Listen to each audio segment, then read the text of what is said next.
Nadreen आदाब, express news में आप सभी का इस्तकबाल है। मैं हूं आफरीन शमीम। लेबनान में हिजबुल्लाह अपनी टेली कम्युनिकेशन सिस्टम के जरिए राब्ता करती है और तंजीम ने तकरीबन 1 साल कबल गाजा जंग शुरू होने के बाद अपने अराकीन से मोबाइल फोन इस्तेमाल न करने का हुक्म दिया था ताकि इसराइल की किसी साजिश या टेक्नोलॉजी पर मबनी हमले से अपने कारकुनों को महफूज रखा जा सके।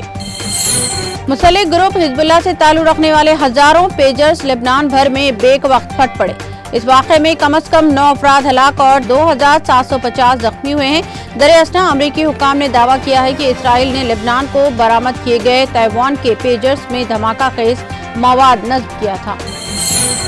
नाइजीरिया की शुमाली मगरबी रियासत कदोना में इस हफ्ते के शुरू में बस और ट्रक के तसादुम के नतीजे में कम से कम 40 अफराद हलाक हो गए हैं।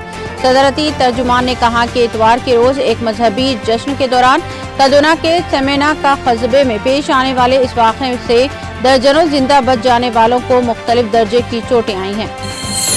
गाजा की वजारत सेहत ने इलाके में इसराइली हमलों में हलाक होने वाले 34,344 फलस्तीनियों की शनाख्त की है।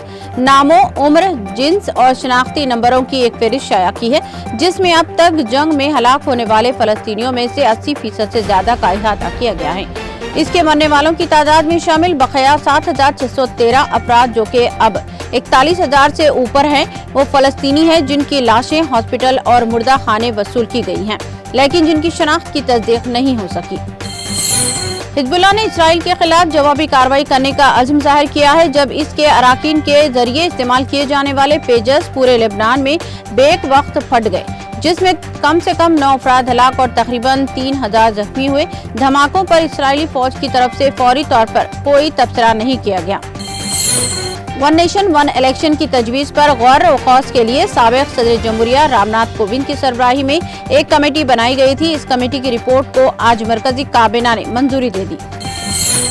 मुल्क में वन नेशन वन इलेक्शन कराए जाने से मुताल्लिक़ कमेटी की सिफारिशात को मरकजी काबीना की मंजूरी मिलने पर बैरिस्टर असदुद्दीन अवैसी MP व सदर कुल हिंद मजलिस इत्तेहादुल मुस्लिमीन ने आज मरकजी काबीना की जानिब से मंजूरा वन नेशन वन इलेक्शन की तजवीज़ की सख्ती के साथ मुखालिफत की है और कहा कि यह अमल वफाकियत की तबाही और जमहूरियत से समझौते के मुताबिक है। उत्तर प्रदेश के साबिक़ वज़ीर आला और बहुजन समाज पार्टी के सदर मायावती ने बुध को इन्हदाम के लिए बुलडोजर के इस्तेमाल के बढ़ते हुए रुझान पर तशद्दीद तशवीश का इजहार किया है और कहा कि ये कानून की मुनसिफाना हुक्मरानी की अलामत नहीं है। मायावती का ये रिमार्क्स एक दिन बाद आया जब सुप्रीम कोर्ट ने कहा कि 1 अक्टूबर तक इसकी इजाज़त के बगैर किसी भी जायदाद को मस्मार नहीं किया जाएगा। जम्मू कश्मीर असेंबली इंतखाबात 2024 के पहले मरहले की वोटिंग आज 18 सितंबर को जारी है। वोटिंग का अमल सुबह 7 बजे शुरू हुआ जो शाम 6 बजे के बाद इख्तिताम को पहुंचा। वोटरों में काफी जोश व खरोश देखा जा रहा है।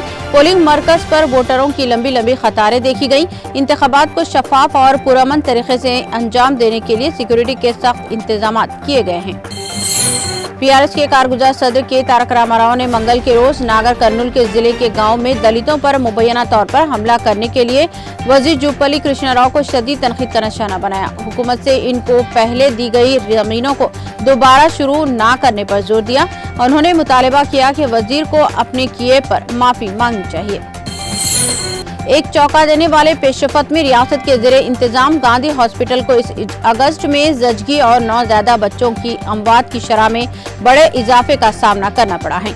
इत्तलात के मुताबिक अगस्त में इस सहूलत में कुल 14 माएँ और 44 शेर-ख्वार बच्चे अपनी जानें गंवा चुके हैं। संगारेड्डी में 45 दिन के बच्चे की मौत और इस वक्त एक बड़ा तनाज़े में तब्दील हो गई है जब इसके वालिदीन ने यहाँ के एक प्राइवेट हॉस्पिटल की इंतजामिया के खिलाफ संगारेड्डी पुलिस में शिकायत दर्ज करवाई। शिकायत के बाद डिस्ट्रिक्ट मेडिकल और हेल्थ हुकाम जुमेरात को लाश को निकालने की तैयारी कर रहे हैं। एक्सप्रेस न्यूज में फिलहाल इतना ही। दीगर अपडेट्स और प्रोग्राम के लिए जुड़े रहिए TTV न्यूज के साथ।